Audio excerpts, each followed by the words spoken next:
E aí, pessoal, dando início a mais um Gadcast, eu, Álvaro Júnior. E eu, Elias Raul, mais um cenário, novamente De massa. novo na beira do Rio São Francisco, nesse lugar lindo. Hoje nós estamos aqui com o Maico Barroco, Luiz Scultori. Decidimos juntar os dois aqui pra gente tipo bater os Vingadores se unindo assim, sabe? Elias e as suas falas maravilhosas. Cara, eu comentarista, sabe? Comentarista sempre tem que ter. Liga não, pastor, ele é meio hiperativo. Mas vamos lá, gente. Maico, pra quem não conhece, Maico é um missionário aí topado, cara, um implantador de igreja, o Brasil inteiro conhece esse cara. Maico, fala um pouquinho aí de você, se apresenta pra turma aí do Gadcast. Fala aí, galera, tudo bem? Cara, que alegria estar aqui com vocês aqui na mesa. E meu nome é Maicon, né? Eu tenho servido ao Senhor durante essa jornada aí, já vai fazer 20 anos. E tenho aprendido, trabalhei aqui no Sertão nos últimos 10 anos. E aí tem bastante história, né, Auro? Isso aí. Tá aí com o Luiz Scultori. Luiz, pra quem não sabe, gente, foi o meu pastor lá em Niterói. Aprendi muito. Cheguei todo torto, todo errado. Tomei muito puxão de orelha, apanhei bastante. Ô, Jesus, uma coisa que Deus nos tem dado é ver pequenos começos se transformarem em grandes projetos, né? Uau. E quando a gente olha para trás, eu já estou com 66 anos, é muita pequena semente que Deus nos fez plantar, o que Deus plantou, e hoje o prazer que temos de ver, os frutos são tremendos. Essa é a vantagem de a gente ser mais velho, é ver os frutos, porque os mais novos só estão plantando semente, né? Mas nós já estamos colhendo os frutos. É bom demais estar aqui nessa mesa muito selecionada, e eu tenho certeza que a unção e a revelação de Deus Amém. vai estar aqui. História é o que não falta. Isso Não é? E hoje é um episódio bem diferente, vai ser um episódio mais curtinho, mas a gente resolveu unir eles dois porque eles têm muita autoridade, né, pastor, para falar sobre missão, chamado, propósito, aquilo que eles viveram, não é isso não? Isso aí. A gente queria escutar um pouco de você, Maicon, Luiz, a questão missionária, a questão de visão missionária, a leitura que vocês estão tendo nos dias de hoje sobre a igreja, sobre nossos dias. Pode falar aí um pouco pra gente? Ok, começo eu? Fica à vontade. Ok. Acho que é legal também falar um pouco do começo nosso, né? É isso aí. Eu creio que assim, eu não fui criado em uma igreja, né? Na verdade, eu conheci o Senhor quando eu já tinha, né, 18 anos.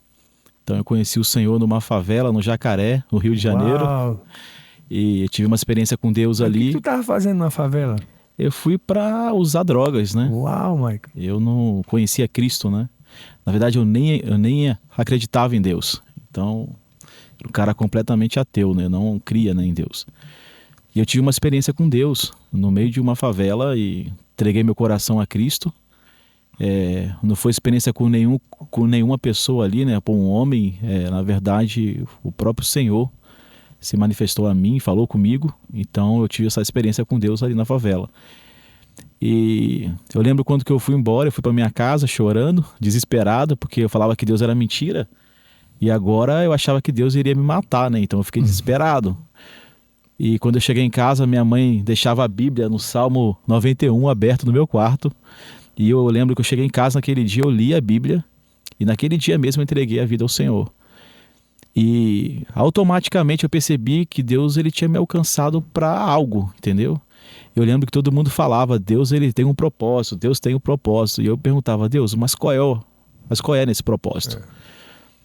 E eu lembro que a partir daquilo eu comecei a ler a Bíblia, ali na minha casa escondido, ainda com vergonha de alguém que falava contra Deus, agora tinha o seu coração convertido a Ele, sabe, a vida entregue a Ele. Então eu comecei a estudar e dentro desses meus estudos em casa eu conheci o apóstolo Paulo. Comecei a ver as primeiras, né, viagens, né, missionárias de Paulo e, sabe, aquele coração, aquele ardor, né, missionário. E eu falei, cara, eu descobri o propósito pelo qual o Senhor ele me alcançou, Uau, né? Que legal, cara. E eu me entreguei, né? Primeiro a minha cidade, a trabalhar com missões urbanas, né? Comecei a trabalhar ali em Xerém, morava em Xerém. E comecei a trabalhar com missões urbanas através dos meus amigos ali na praça onde que a gente morava, Rocinha, trabalhamos muito ali também. E começamos a trabalhar, né, para desenvolver. E depois de um tempo eu fui para uma experiência missionária fora e comecei a conhecer outros tipos de pessoas, né, por realidades e povos. E até hoje eu estou nessa jornada, eu não tive um grande chamado, como diz né, a Sofia, né, Miller, ela leu e depois obedeceu. E comigo foi a mesma coisa. Eu li sobre a grande comissão, aprendi sobre ela e depois resolvi me ver qual é que é o meu papel e desenvolver a partir daquilo ali. Uau. E eu estou indo com o Senhor, né, durante esses anos, já trabalhei em diversos, né, lugares. Depois eu posso contar um pouco mais. Mas o chamado nasceu a partir desse encontro com Cristo. Que legal, Né? cara. Então eu me inspirei nele, é ele que eu tenho caminhado, olhando para ele e tentando ser igual, né? Que Amém. bênção, cara. Tremendo como é que Deus faz diferente com cada um, né? Meu caso já é um pouquinho diferente. Eu nasci na maternidade, mamãe levou para o hospital, né? Eu nasci dentro da igreja, eu sou a terceira geração de evangélicos, então eu sempre entendi o que era Deus, mas você conhecer um Deus genérico, um Deus do papai é uma coisa, né? Verdade. Mas à medida que eu fui crescendo, Deus começou a me conscientizar de que existe um Deus pessoal, não é um Deus genérico, não é um Deus do papai. Deus não tem neto, Deus só tem filhos. E ali eu comecei a entender que não tinha outra alternativa a não ser fazer o que Deus queria para cada um de nós. E essa caminhada já são 66 anos e essa caminhada tem sido muito maravilhosa, porque eu já posso ver tantas coisas acontecendo. Eu tive minha vida profissional, eu fui analista de sistemas, na área de TI, trabalhei 37 anos no mercado, no Ministério da Saúde, na área de informática, fui professor da PUC também dessa área de informática, mas sempre fazendo essas coisas, entendendo que o objetivo principal é fazer a vontade de Deus. Sim. Começamos o trabalho da igreja local, Ministério Terra Santa, lá em Niterói, e fui deixando a profissão até me dedicar totalmente ao ministério. E uma coisa que sempre ardeu no meu coração é exatamente ver jovens chamados se dedicando à obra do Senhor, né? E é tremendo, porque os chamados são diferentes, a direção é diferente. A gente vê muito o apóstolo Paulo, o apóstolo Pedro, dois homens chamados com objetivos iguais, ou seja, fazer a vontade do Senhor, mas com caminhos diferentes. Um foi chamado mais para os gentios, outro foi chamado mais para os judeus. Um enfrentou algumas dificuldades, outro enfrentou outras dificuldades. Tinham divergências entre si, mas a história que eles nos deixaram foi maravilhosa. E eu entendo isso. Hoje a Igreja do Senhor tem caminhado nesse sentido. Eu acho tremendo como Deus é maravilhoso e como Deus é diferente de um para o outro. Se você não gosta de mesmice, se você não gosta de rotina, Deus é aquele Deus que faz coisas novas. Mas se você gosta de rotina, Deus também faz rotina com você. Ele entende cada coração. Por quê? Porque Ele nos fez. Ele nunca vai contra aquilo que Ele fez. Para um, Ele deu um temperamento, uma característica. Ele usa temperamento, características e talentos que Ele deu, para que a obra do Senhor não seja minha ou do outro. É a obra de Deus em nós. Uau.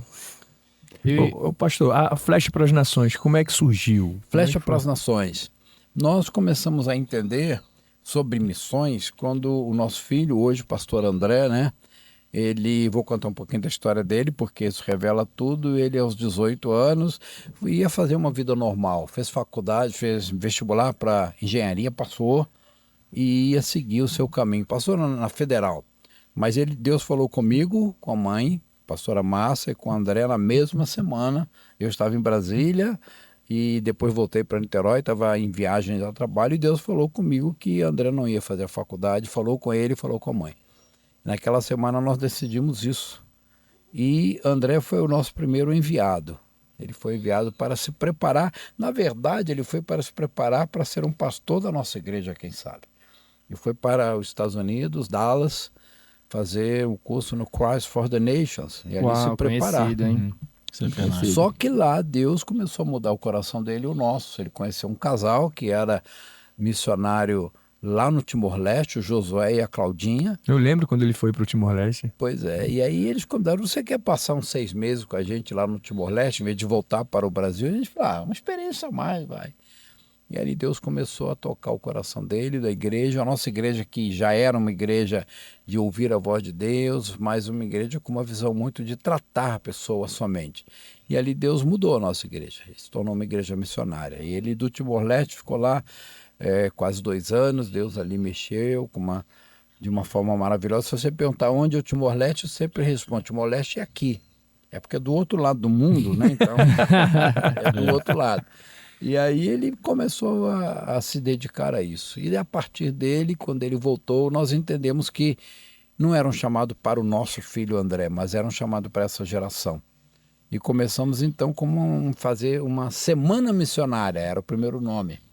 Depois se transformou em Semana Flechas, porque é daquela semana missionária que era levado para mobilizar jovens durante uma semana, e muitos jovens se achegaram, e nós começamos então a entender que nós teríamos que preparar esse jovem, é o nosso chamado, preparar Jovens com coração o povo de Deus. tomado para... Jovens com coração tomados que queriam, mas precisavam de ferramenta. Entendi. Então começamos um projeto de uma escola de preparação de missionários. Preparamos o nosso sítio, o sítio da igreja, Ministério Terra Santa, fizemos alojamentos, toda a estrutura. Eu cheguei a acompanhar essa época, ainda estava Sim, lá. estava conosco lá em já Niterói. fiz muita vigília lá no sítio. Lá Lá. no sítio, sempre, essa é uma das coisas importantes, você não faz aquilo que Deus quer, só sair e fazer. Você tem que orar, buscar, se preparar, abrir mão. Então começamos ali em 2010 a Escola Flecha para as Nações, Projeto Missionário Flecha para as Nações. Criamos a agência missionária Flecha para as Nações e durante 10 anos nós tivemos turmas a cada ano de jovens que vinham do Brasil, do exterior também, e ficavam conosco ali 6 meses sendo preparados, 5 meses sendo preparados, morando ali, aula de manhã, de tarde e de noite, com experiências variadas, e depois mais 4 meses nos campos missionários.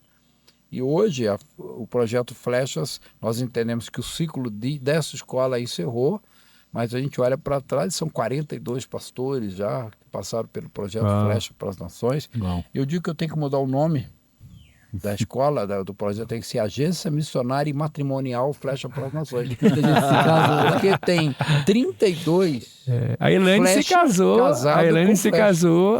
Foi lá. o Cid, 32 casais. São 64 flechas casados com flechas.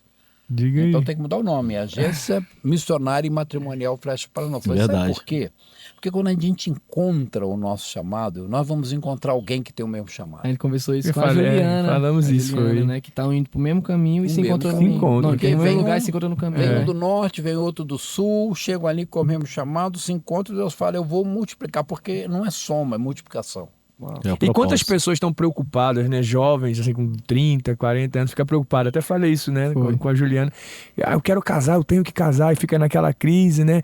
Meu Deus. E eu falo, tudo tá no propósito, cara. Se tu tá lá, meu irmão, tu vai encontrar, meu irmão. Vai encontrar. E a melhor coisa que tem... Eu falo isso, eu vou repetir.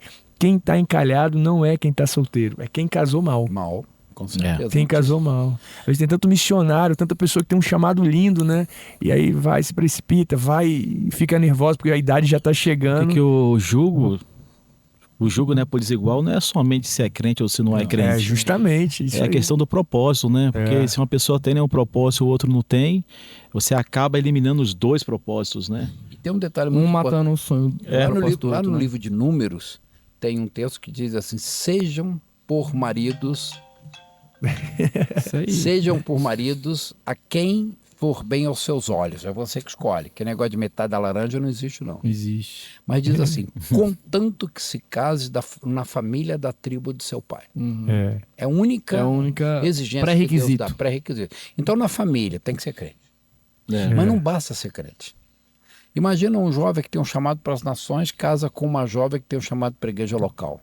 Vai dar ruim. Vai dar ruim. É. Vai dar ruim. Né? Um que tem um chamado para uma igreja avivada e outro para uma igreja mais tradicional. Então a Bíblia diz lá em Números, né, contanto se case com a família da tribo. Então tem que ser o povo de Deus, mas dentro da mesma tribo. Não só Da tribo de Gad, né?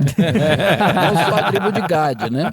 Mas a tribo quer dizer, quando eles vão para uma escola missionária, você tem dois com o mesmo propósito, se unem. Isso acontece no mundo, 2 advogados, 2 médicos, 2 da área comercial. Então, se você, jovem, quer buscar o que há de Deus para a sua vida, então você abre mão da sua vontade, entenda o propósito de Deus e Deus vai arranjar alguém com o mesmo propósito que você. São 32 casais, são 64 alunos do projeto Flechas casados entre si. Flechas que vão gerar outras flechinhas e E não assim vai vem as parar, né? flechinhas, né? Eu acho isso tremendo, né, cara? O que eu achei interessante é que tudo isso começou a partir do envio do filho. E me lembra de Malaquias isso. 4. né? Tipo assim, o pai reconhecendo que, não, filho, eu reconheço que Deus está fazendo algo em você e a partir disso eu vou como caminhar. Que tem muitos, tipo assim, pais que matam aquilo que o filho está fazendo, aí os filhos ficam com raiva e matam. Querem que o filho seja uma reprodução daquilo daquilo que ele é, gostaria do de que ser. é justamente. Exatamente. Isso parece familiar, né? Sempre o pai entregando o filho, né? É.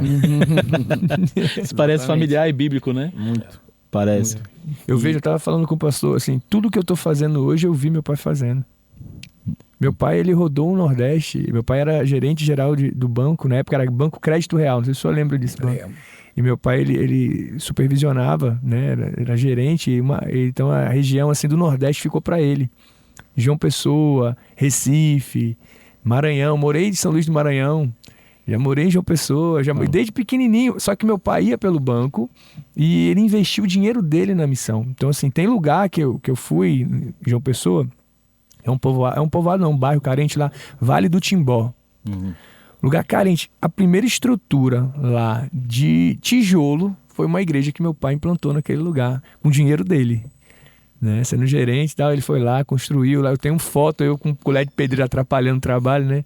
Que legal, brincando. E eu cresci vendo isso, meu pai fazendo isso. Mas quando eu cheguei a uma certa idade, eu nunca imaginei que eu ia ser um missionário, que eu ia me lançar assim, no campo missionário. Eu nunca pensei isso, né? E acabou que Deus me levou. E hoje eu faço coisa, eu falo assim, caramba, cara, eu tô fazendo justamente o que eu vi meu pai fazendo.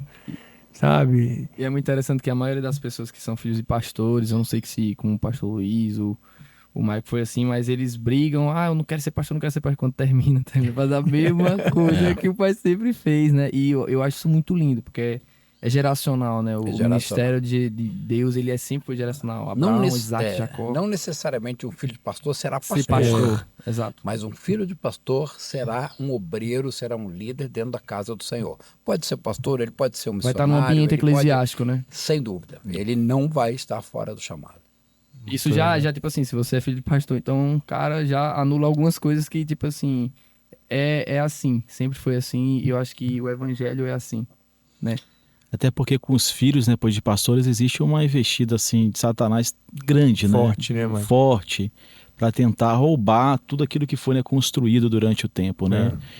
Então, talvez até mesmo agora, né, existe alguns filhos, né, de pastores que estão ouvindo a gente, né, vendo a gente aqui. Eu dei muito trabalho pro meu Né? pai. Dei muito. Então existe muito, muito isso, né? Então redobrar as nossas orações, né? Estar sempre aberto, é uma casa que recebe também os filhos, né, de pastores. Existem alguns encontros no Brasil hoje que tratam diretamente com os filhos, né, de pastores. Isso é fundamental. Existe rede cara. de, né, intercessão para filhos, né, de pastores. E não é Você porque vê a eles são importância. melhores, mas é porque o investimento de Satanás é muito maior. Porque Sim. às vezes talvez o cara que vai ter uma voz maior, e não que ele seja mais importante, mas ele vai alcançar mais vidas e Satanás sabe disso. Porque Satanás já entendeu que o chamado é geracional. É. Então ele vai atacar um filho de pastor, porque se o pai teve um chamado, o chamado é da geração que vem adiante. É, Então ele exatamente. vai atacar para tentar anular o chamado que já existe. O propósito que já existe. E para tentar também, né, meio que, né, invalidar o ministério do pai, entendeu? Então existe também um pouco disso, né? Porque de repente o pessoal fala, puxa, todo mundo aqui, mas olha o filho Olha dele. o filho dele, como é que é. Entendeu? Sempre tem. Então, Mike, voltando grande. para o assunto de missões, assim, qual é o maior desafio na escola missionária? Porque você é um cara que está sempre em escolas missionárias, né? Sim. Está sempre trabalhando com a juventude, com as pessoas que querem se lançar, com ativação. E qual é o maior desafio hoje para quem quer entrar numa escola missionária, quem quer ser um missionário? Né? Essa Sim. questão de chamado e vocação, passa um pouquinho para a gente aí. Sim. Sim, aí a gente tem um leque grande de possibilidades, né? Mas eu quero falar sobre um assunto, né, específico, é para aquele que resolveu ir, né? Ele foi fazer uma escola e fez. Eu quero ser missionário. Ele fez uma escola, acabou a escola dele. Hoje a gente tem visto eu posso chamar de uma sedução por conhecer lugares. Então tem muita gente que está vivendo muito a curto prazo, sempre pensando na missão a curto prazo e nunca ir para uma localidade e construir algo ali, desenvolver algo ali. Entendeu? Só interrompendo, a curto prazo você fala tipo assim, eu vou pro Nordeste, fico um tempinho, depois eu vou para tal lugar, é isso que você tá falando ou não? Isso. Eu sou a favor das, assim, que eu digo, né, para as viagens a curto prazo, né? Eu sou, no caso, né, Os a favor. impactos daquele... Mas que não fique somente ali. Entendi. Porque o que hoje está, né, acontecendo, pelo menos, né, para a minha época, a gente era desafiado a ir para uma localidade, desbravar ali, começar um trabalho novo, ir de casa em casa, Plantar evangelizando, algo, plantar algo. Plantar. E sabemos que plantar é um processo, né? Plantar, você precisa preparar a terra, né? E tem todo aquele processo. Mas hoje, com a geração nossa que eu falo, essa geração hoje, ela tem dificuldade com a questão do processo.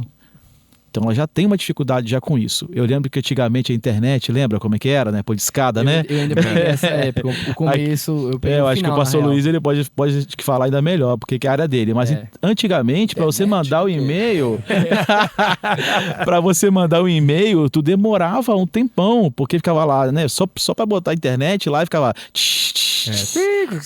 até você ir. Hoje não, cara. Hoje estourou uma bomba lá, a gente já sabe aqui. Já sabe. É muito rápido, né? O fast food. Então é uma geração. O Netflix não precisa mais esperar a sessão da tarde, né? Lembra o filme? Você tinha que esperar a hora certa e se você perdesse um pedacinho não tinha como você voltar. Hoje não. A gente perde tempo pra escolher e não escolhe. O meu filho hoje, ele vai na TV e fica passando o dedo, pensando que é... Então, assim, é uma geração que não suporta o processo. Isso é verdade. Ela quer tudo muito rápido. É verdade. E por não suportar o processo, quando chega para a questão missionária, elas não querem também desenvolver um trabalho a partir de uma assim, né, comunidade, porque isso requer tempo. É quase que impossível você plantar um trabalho sólido com menos de 5 anos, por exemplo. E eu acho também que eu faço parte dessa geração e eu sinto muito isso. De tipo assim, eu sempre quero... Às vezes eu chego pro pastor, mas assim, calma, mano, calma. Eu acho que a nossa geração, ela quer estar no auge, né? O auge do ministério é você ver pessoas se convertendo e o número das pessoas crescendo e sendo enviadas. Eu acho que é o que todo missionário quer isso, né? E a nossa geração já chega querendo isso. E foge desse equilíbrio, por quê? É legal a curto prazo, porque você vai numa base missionária e você ajuda lá, né, os irmãos. Isso é muito bom. Porém, é o seguinte, você não pode viver somente disso, senão você vai correr a carreira e no final dela você vai olhar lá para trás e falar assim, cara, eu construí o quê? Eu desenvolvi o quê? E existe também uma romantização, né, Maicon? Existe. O cara, poxa, eu sou missionário, vou aí ganhar o chegamos, mundo, vou ganhar todo mundo. O passaporte cheios lá de carimbo, entendeu? Mas não sabe que as nações é consequência de um coração, né, obediente ao Senhor. Então, assim, para que você vá, cara, é necessário uma voz, né? O Senhor ele tem que te mandar, né? Tem o processo relacionado à igreja local. Então, tem muita gente atropelando o processo na sua comunidade local. Fundamental. E não vivendo o que Antioquia viveu, por exemplo, né? Onde teve um processo, onde os que estavam serviam dentro.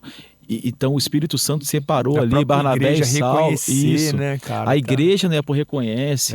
O presbitério, né, pro local impõe, né, para as mãos, né, despede a pessoa. Versículo 4 de Atos ali, né, 13, o Espírito Santo, né, envia. Mas existe a igreja no processo.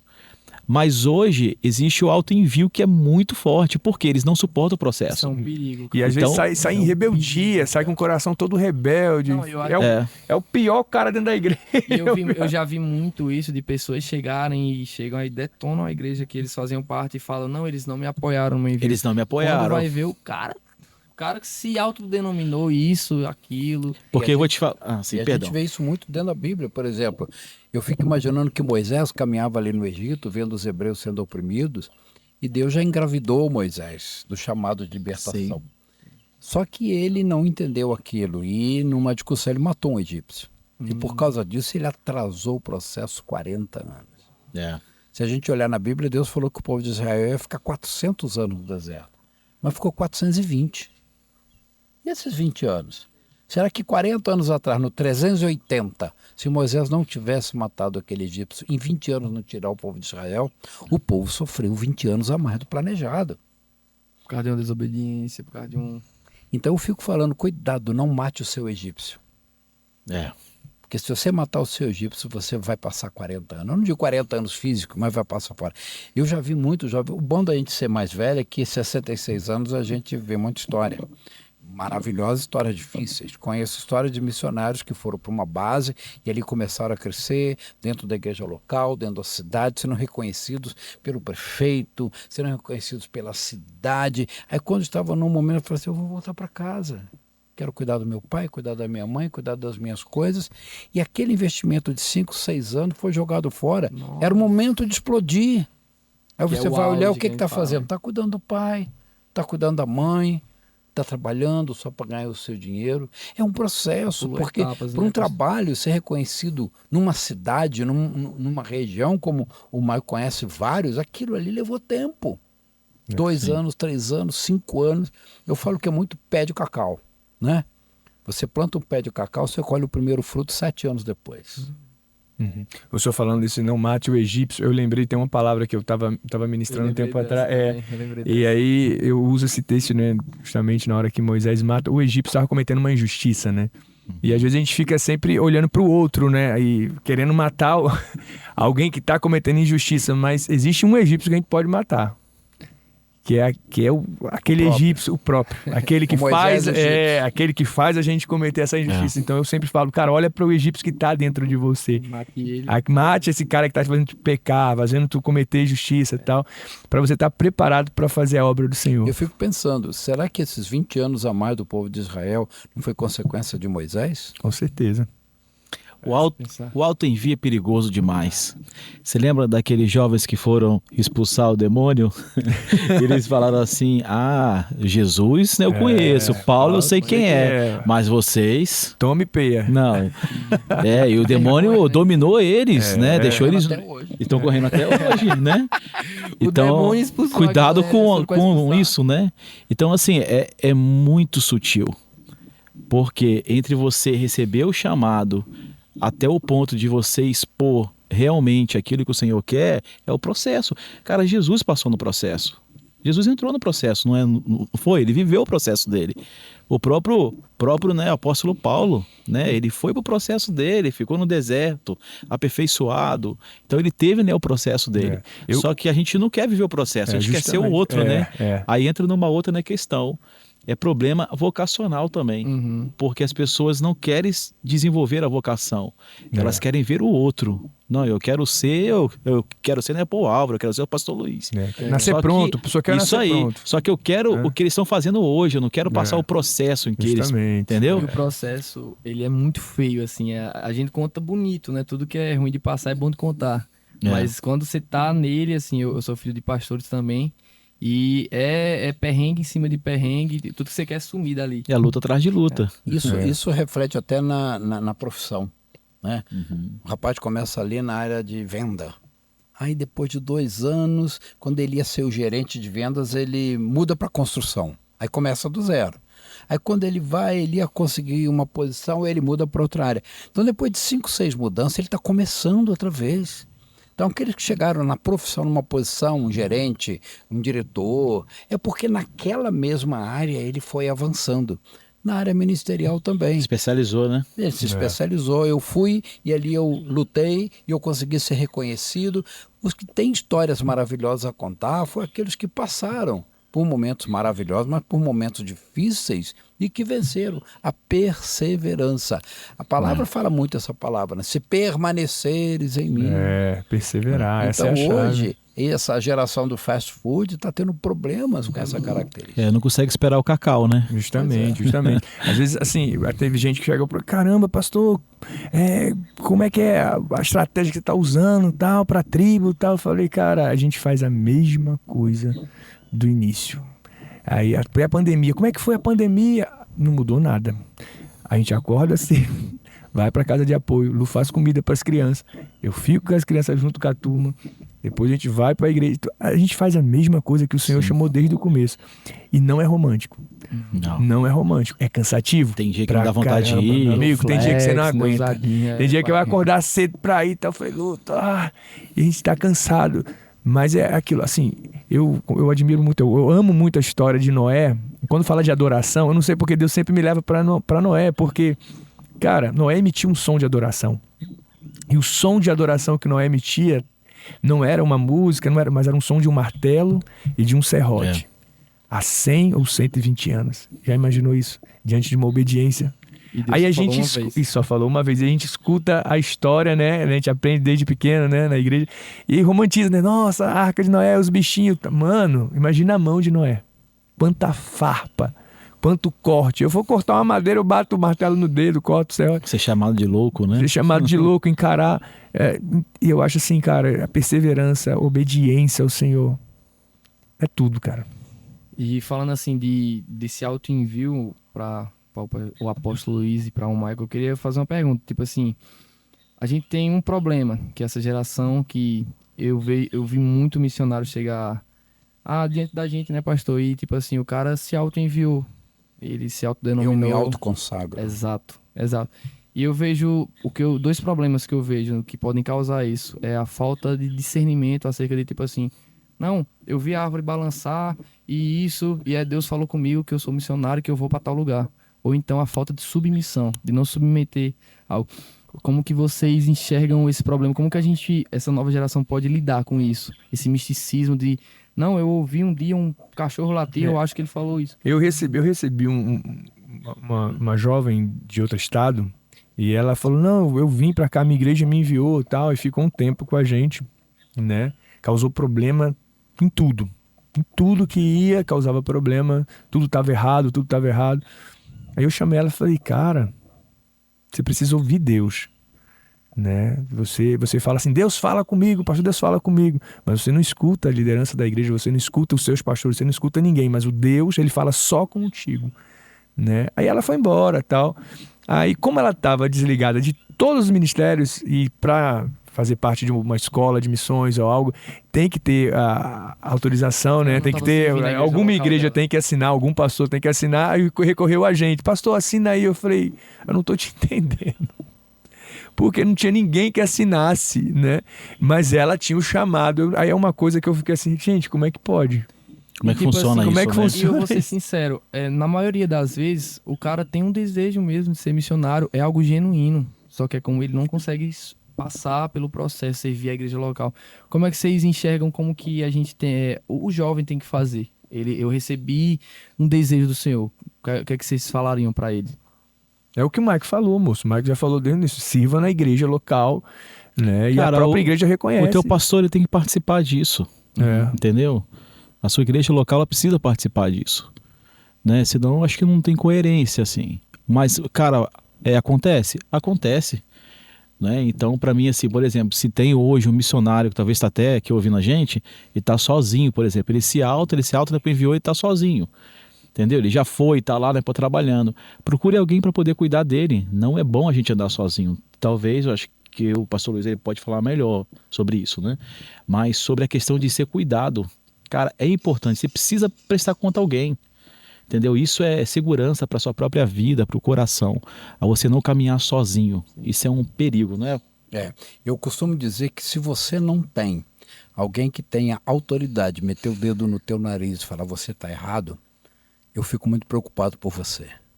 Todos nós temos que ter alguém que nos chame a atenção e testifique o caminho é esse ou não é esse caminho. Mas o meu pastor não viu ainda. Se ele não viu, espera. Não está na hora. Espera um pouco.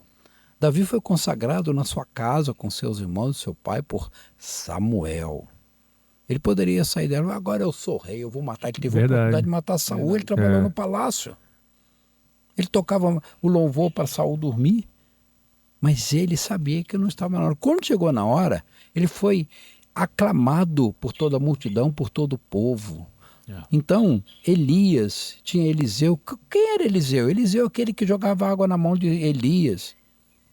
Paulo, o chamado de Paulo foi ele sozinho, ali em cima do cavalo, indo para Damasco. Mas ele não foi enviado antes que a Bíblia diz, Antioquia orou, buscou, e o Espírito Santo nos levou a enviar Paulo.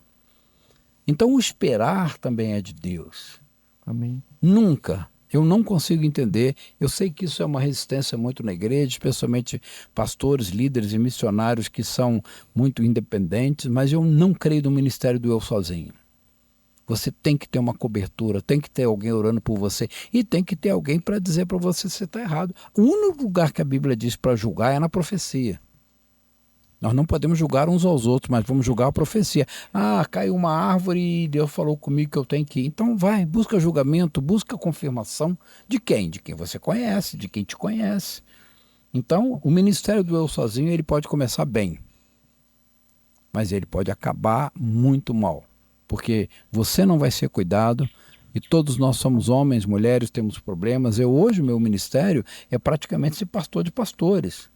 Ministério apostólico, alguns que não gostam desse nome, ministério de ancião, né, de cuidar de pastores, porque nós, pastores, missionários, líderes, nós somos homens e mulheres, nós temos problemas físicos, sexuais, financeiros, matrimoniais, com filho, com vizinho, muitos pensam em desistir, e se eu não tenho alguém que está caminhando comigo, vai dar ruim, vai dar ruim. E também a multidão de conselhos, né? A sabedoria, a multidão de conselhos. Então eu creio que você não foi feito para poder andar sozinho. Individualidade não é algo que a Bíblia trabalha, né? Então a gente vê que desde o princípio o Senhor trabalha em comunidade, né? Então ele diz, façamos o homem. Então assim, ele sempre vai trabalhar com comunidade. Então o alto envio, ele nos leva para essa individualidade, sabe? Eu não dependo de ninguém, entendeu? Eu ouvi o Espírito e para mim é o suficiente. Realmente a palavra do Senhor é tudo. Porém, o Senhor, ele trabalha conosco como um corpo, né? E o corpo precisa estar ligado entre juntas e medulas ali. Então há uma necessidade. Muito do ministério do rabo de lagartixa. Você não conhece. Lagartixa, quando ela é ameaçada, uma galinha quer comer uma lagartixa, quando ela é ameaçada, ela solta o rabinho fica pulando e a lagartixa foge. Quando aquele rabinho se desligou do corpo da lagartixa, ele ainda está pulando. Você fala, tá vivo. Não, já morreu. Já morreu. Se você estiver fora do corpo, você pode até estar se movimentando, mas já morreu. Alguém que se suicida e pula do 20º andar, se lá pelo 10º se perguntar como é que está, ele fala, tudo bem. Mas ele já morreu, é questão de tempo. Não existe ministério desligado da igreja. Eu conheço muito ministério de lagartixa. Cara, isso é muito importante falar. Porque de repente, diante de uma crise, a galinha ia comer, aí ele começa a caminhar sozinho. É o Absalão, não é? Sim. E eu costumo dizer que que Absalão, às vezes, é uma, não digo uma unção, né? O sujeito foi revoltado e logo ele abre salão, né? Abre salão aqui, começa o trabalho e começa bem. Começa bem. Essa é boa. Ele começa vibrante, junta gente, mas desligado do corpo, ele já está morto. Isso aí. O cara no 10º andar, caindo por terra, ele já está morto, é questão de tempo.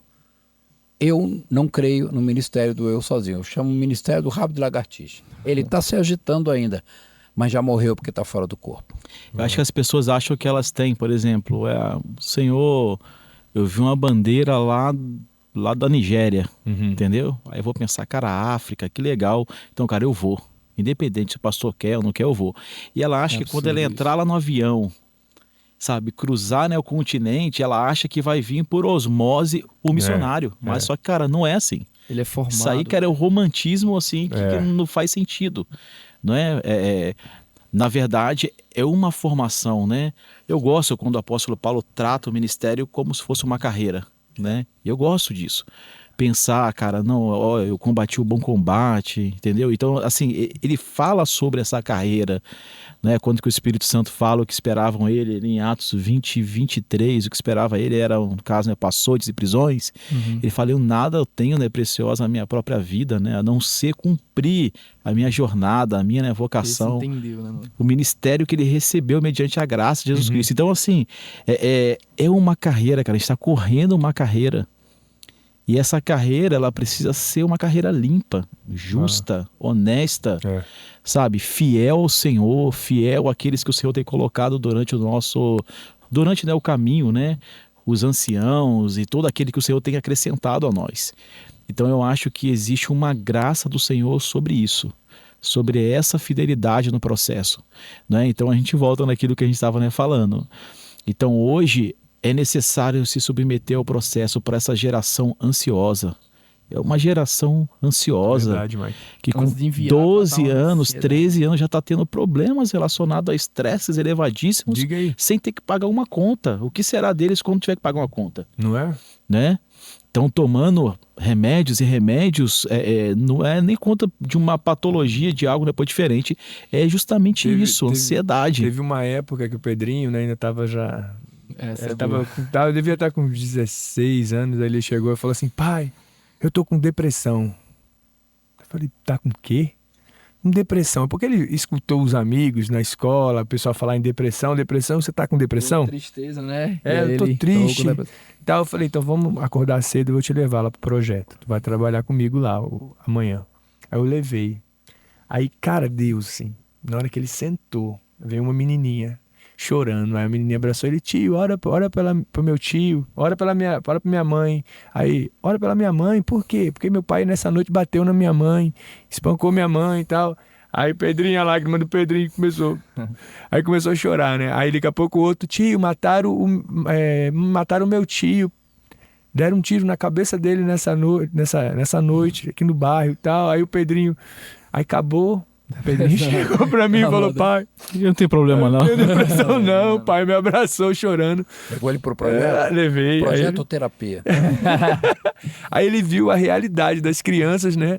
E ele falou, pai, o que tá acontecendo? Pai, eu falei, não, cara, tu tava triste com alguma coisa, mas tu viu a realidade, né? Eu acho que a igreja precisa entrar, a juventude, né? Precisa entrar nesse lugar. Às vezes a gente é criado, né? Soltando pipa no ventilador e se tornou uma geração frágil, né? Fraco demais. Então, assim, é necessário a gente, lógico, né? Nós que somos ali, né, pastores e líderes, nós temos que prestar atenção em preparar uma igreja forte, sabe? Como a galinha caipira e não como aquele frango criado em granja, né? Então a gente precisa criar ali, sabe? Saber do processo, porque você se submetendo ao processo, você, né, fortalece o corpo. Uau. Entendeu? E quando chegar no dia mal, quando chegar as tempestades, quando chegar a problemática toda, ela vai estar firme, ela vai se manter de pé. Gente, foi bom demais esse tempo aqui, foi bem rápido, foi mais um bate-papo, aproveitar, né? E aí, logo a gente vai estar lá na igreja, vai estar indo para a igreja. Eu quero lembrar que eu conheci o Michael há um tempão atrás, né? O Michael era do Rio de Janeiro também, né? Michael, eu conheci o trabalho em Acauã, né? Aquele trabalho lindo demais. Né? Foi quanto tempo já que tem o trabalho lá em Acauã? 2014, né? 2014, né? Hoje o Wellington vai fazer tá 10 anos agora. O que foi implantado? Quando eu fui a primeira vez para Acauã, eu acho que eu fui ministrar numa escola. Foi, isso mesmo. Foi numa escola de vocês lá. E aí, aí não me deram endereço, né? Falaram assim, Acauã, tal. Eu acho que não me deram endereço. Aí eu cheguei, a primeira pessoa que eu encontrei, eu falei, a escola, tal, o pessoal me dá missão. Aí eu falei, missão, tal. Já sabia onde que era. Todo mundo conhece. Eu falei, cara, o que tá acontecendo nessa cidade? Todo mundo conhece a missão, todo mundo conhece os projetos. E hoje todo mundo de fora da Acauã conhece a Acauã. Sim, conhece a Acauã. Muitas pessoas uma cidadezinha pequena, né? Todo mundo deu visibilidade, Deu. Aí como é que fala os projetos que desenvolveram lá bem rapidão pra gente? Sim, o nosso foco sempre foi plantar igrejas. E sabendo que dessas igrejas a gente iria desenvolver a cidade de uma forma, né, social. Então, começamos a plantar igrejas a partir da cidade mesmo, naquele tempo que você foi, né? E começamos a receber, né, missionários, que foi a nossa força ali de trabalho, né? Diversos, né? Tipo, desde, né, pro dentista, a empresário, diversos que foram morar na cidade. É por isso que eu falei sobre a importância de você construir, né? É isso aí. Então foram vários para construir também. Teve muitos que vieram a curto prazo, nos abençoaram demais, mas teve uns que ficaram. E construíram ali conosco, né? Relacionamento também. Então hoje são igrejas em povoados, em quilombos. Tem hoje no Bate-Maré. Sólido, né, cara? O Bate-Maré que é um povoadozinho que hoje tem uma igreja com 70 pessoas, é um povoado pequeno mesmo, mas está com 70 pessoas, a metade da comunidade congrega lá. Nós temos uma escola de crianças, está sendo feita uma casa, né, missionária agora também, para poder acolher ali, ajudar também na comunidade. Então a gente tem visto, cara, assim, o poder de Deus. São mais de 11 projetos, né, sociais, uma fábrica onde que faz, né, violão, uma outra que faz, né, brinquedos. Tu conheceu, né? Então, fantástico, cara. O Wellington hoje está lá, né? Clarice, hoje não. O Wellington está lá há 9 anos já. A gente esteve junto lá no aniversário, né, da igreja. Levei pra casa o meu imãzinho de E geladeira. o lindo de ver é aquela turminha simples, né? A Clarice cantando no grupo das irmãs. Tá, o cara, que coisa assim, a presença de Deus, assim, na rua. O evento foi na rua, né? O Mike tava. Deixa eu só contar essa aqui que é rápido. Já tem 6 anos e meio que eu saí daqui, né? Então eu fiquei aqui 3 anos e meio e nós fomos plantar o trabalho onde que a gente está hoje, né? Para Alagoas. E a gente fez uma escola, né, missionária agora. Uma escola que foi durante uma semana, né? Por intensivo. Uhum. E, cara, a Cauã enviou 17 jovens para lá. Para serem, no caso, né, capacitados durante aquela semana. Uau. Cara, quando eu olhei os jovens, a maioria eram aqueles jovens do projeto Diga aí, cara. de 10 anos atrás, Cara, entendeu? As criancinhas pequenininhas mesmo, um queria ser dançarina do Calypso, entendeu? O outro queria ser jogador de futebol e assim, a gente vê que, cara, o Senhor capturou o coração deles, entendeu? Então vale muito a pena pensar de uma forma geracional e isso é processo, né? Investir hoje para que daqui a 10 anos a gente, né, colher frutos. isso é o que o apóstolo Luiz falou, que tipo assim, ele começa uma coisa, aí começa aí, no final de tudo ele fala, cadê? O que é que eu construí? Não tem Começou nada. várias coisas, não Isso. concluiu nada. Nada. Uau. Então é uma alegria, né? Poder ver o que está acontecendo e o trabalho permanecendo. Agora eles estão fazendo lá, né, em Acauã, um complexo, onde vai ter quadra de futebol, onde vai ter uma igreja, eu acho que é para 200 ou 300 pessoas, né, para um templo.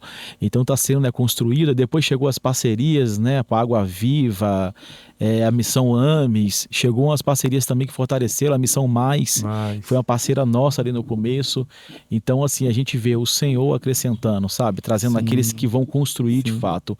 E agora uma construção também sólida, né? Estão fazendo complexos que vão atender a cidade, servir a cidade. Aí hoje lá quem tá coordenando lá é o Wellington. O Wellington que tá lá, né? Pra Clarice, eles são fantásticos, são Ele foi incríveis. pra lá e o pastor tava pregando aí, eu vou dar um microfone a alguém pra falar. Aí a mulher falou a história, não, é que eu. Aí falou a história dela difícil, cara, quando eu olhei, a gente ia ministrar louvor já, e tava a menina que canta chorando, e eu, caraca, mano, essa é a primeira, velho. Caraca, pessoas incríveis, assim. É isso aí, É gente. muito bom. A gente gostou muito desse tempinho de bate-papo. Curtinho, mas acrescentou muito, né? Ensina Acrescentou muito. bastante. Foi bem curtinho, mas acrescentou bastante, né? Hoje o Mike vai estar ministrando lá na igreja. Amém, vamos lá. Tá? Ontem foi o apóstolo aí. Grande honra. Que isso, hein? Meu Deus, eu ficava Honra é vendo ter o assim. Senhor com a gente. A gente da mídia, a gente combinou, ninguém fala nada, tá? Na hora da pregação, cala a boca, todo mundo ficava todo mundo calado assim. Quem falava, cala a boca, mano, a gente precisa ouvir. Muito bom, cara. Muito bom. Que legal. Dá um recado aí para os missionários aí, para a turma que quer se lançar. Dá um último recado aí para a igreja. Sim. Obedeça ao processo. Ame a Jesus acima de tudo. Esteja disponível para aquilo que Deus falar, para onde Ele desejar enviar. Seja obediente à voz do Senhor. É isso aí. E aí, apóstolo? A minha palavra é não caminhe sozinho. O ministério do eu sozinho não tem sucesso, não vai chegar num bom local. Então tem uma cobertura, tem uma paternidade que está te orientando e acima de tudo tem irmãos. O Maico falou aqui de parcerias.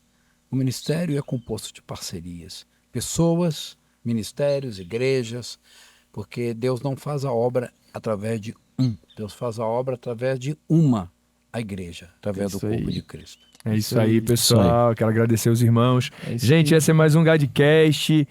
Tá? Tchau, tchau. Que Deus abençoe Valeu, todos pessoal. vocês. Valeu, pessoal. Tchau, tchau.